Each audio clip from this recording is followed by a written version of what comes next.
Então, vamos falar sobre a operação específica e por meio da análise do general 4 estrelas Jack Keane. General, o que você achou desses 45 minutos e do resumo? Imagino que você já soubesse de muita coisa. Sim, certamente. Mas esse é um dos briefings mais notáveis do Dodê, que eu já observei e nos muitos anos em que os observei, para ser bem franco sobre isso. O secretário de Defesa, obviamente, estava muito frustrado e apaixonado pela deturpação dos resultados daquela operação e certamente sentiu-se compelido a corrigir isso e apresentar os fatos ao povo americano. Eu não via nada parecido com isso desde que Don Rumsfeld era secretário de Defesa e às vezes ele também confrontava a mídia. Naquela época estávamos em guerra e as questões eram sérias e os riscos eram altos, com certeza. E qualquer deturpação certamente causaria uma enorme frustração, como aconteceu aqui. Mas a coletiva do presidente, eu nunca vi nada parecido, né? Um porta-voz tão envolvido assim. Eu mesmo já fiz coletivas e já vi presidentes sucessores fazerem coletivas ao longo dos anos. E ele fez algo realmente incomum e eu realmente o parabenizo por isso. Quero dizer, ele deu vida a essa operação no que diz respeito às pessoas. Ele deu vida a isso. E esse conhecimento pessoal que ele foi buscar e trouxe para o povo americano foi algo que acho que todos nós vamos lembrar. E alguns fatos aqui são simplesmente impressionantes. Isso me lembrou dos agentes da CIA que ficaram no encalço do alvo por mais de uma década, tentando capturar Osama Bin Laden. E ele identifica uma organização de inteligência que todos nós sabemos que é uma organização altamente secreta, que faz esse tipo de trabalho dia após dia, nas sombras, longe dos holofotes de qualquer pessoa, até mesmo dentro do Pentágono, quanto mais do povo americano. E aqui tínhamos algumas pessoas reunidas, uma delas responsável, que estava neste alvo há 15 anos e, como resultado de suas conclusões, tivemos que desenvolver uma bomba especial para lidar com este alvo. Isso é extraordinário. Não fizemos nada parecido, como todos sabemos, desde as bombas atômicas foram lançadas sobre o Japão na Segunda Guerra Mundial. Isso é notável. O que aconteceu aqui? E nós saímos e testamos essa tecnologia e não a colocamos nas mãos de nossos caças e bombardeiros até que realmente a comprovássemos.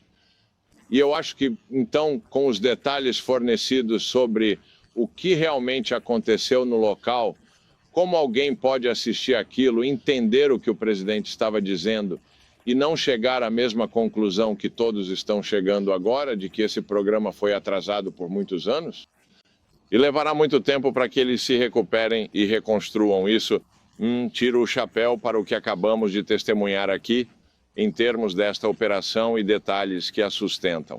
Sim, quero dizer, desde 2009, certo, eles estão trabalhando nisso. Mas aqui está um vídeo de como era quando eles estavam operando antes de realmente atingirem o alvo no fim de semana. Uau. E você vê a explosão ali.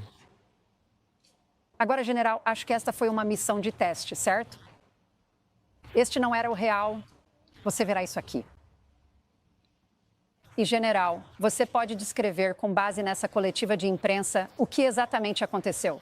Porque parece que o primeiro destruidor de bunkers removeu o cimento que os iranianos tentaram usar para cobrir aquelas 3 saídas de ar. E então o segundo, o terceiro, o quarto e o quinto foram para o poço do meio. Foi isso que você entendeu? Sim, foi isso que eu entendi. E então havia uma espécie de backup número 6, que também estava lá caso ocorresse alguma falha. Então, o que quero dizer é que eles construíram sucesso nessa operação.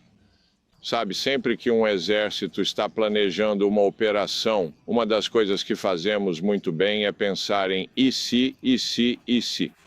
E tentamos cobrir todas as coisas que podem acontecer e que podem resultar no fracasso da missão. E isso certamente foi incluído nessa operação, sabe, com 12 MOPs em um local e 2 no outro. E também temos que dar crédito aos israelenses em relação à campanha aérea abrangente que eles mantiveram. Eles estavam conduzindo durante os 10, 11 dias anteriores a essa missão. atingindo todos os 12 sites nucleares. Eles derrubaram as 70 baterias de defesa aérea restantes nas primeiras 24 horas, um feito impressionante. E isso é meio que tirado do manual dos Estados Unidos. Nós sempre derrubamos a defesa aérea primeiro. Nós não levamos nada para dentro do país até termos feito esse trabalho, não importa quanto tempo leve. E eles fizeram um trabalho notável ao fazer isso. E os israelenses e os Estados Unidos atrasaram esse programa e acho que precisamos nos lembrar, esse regime e quem eles são não mudou. Isso mesmo. Eles estão absolutamente comprometidos em ter um programa nuclear. Apesar do sucesso que tivemos aqui, espero que eles pensem em como vão se recuperar e como vão reconstruir. E temos que manter nossa vigilância aqui. Nossos serviços de inteligência, os israelenses, nós mesmos, e se eles começarem a recuperá-lo, então os israelenses, apoiados pelos Estados Unidos, se necessário, devem atacar novamente e derrubá-lo. Não deixamos que cheguem a um ponto onde eles têm capacidade significativa e estão há semanas de ter uma arma. Não mais. Não podemos deixar que isso aconteça. Rapidamente, general, porque você estava falando, não sei se você percebeu isso na coletiva de imprensa, mas sei que você já esteve nessa posição antes. Mas o presidente se tornou um pouco evasivo em um ponto, pois afirmou: não quero dar muitas informações, mesmo que eu tenha trazido essa operação à realidade, porque talvez ainda precisemos desses caras novamente. Então ele cortou algumas perguntas. Bem, não há dúvida sobre isso.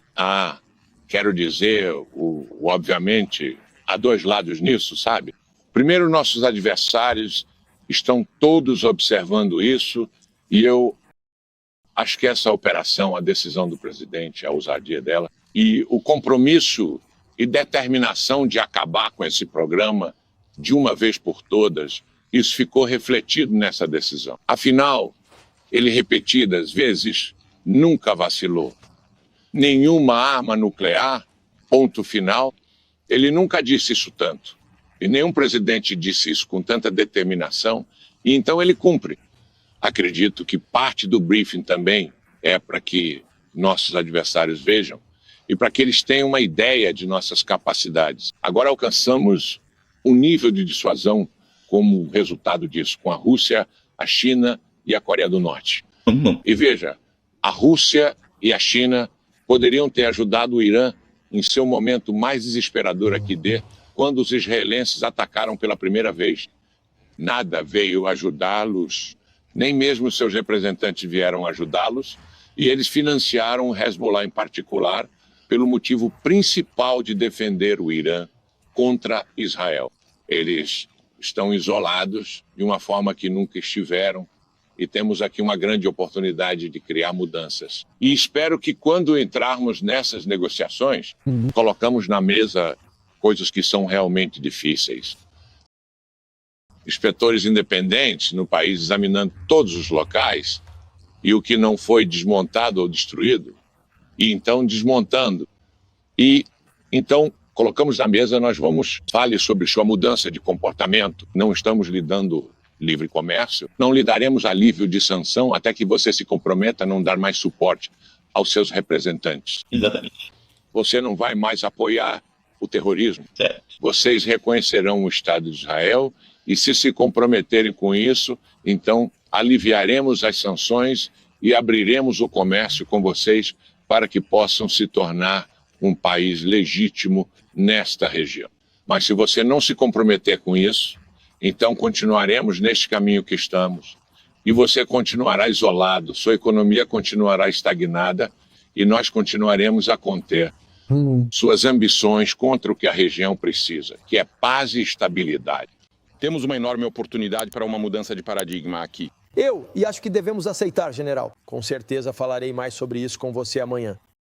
General, obrigado pelo seu serviço.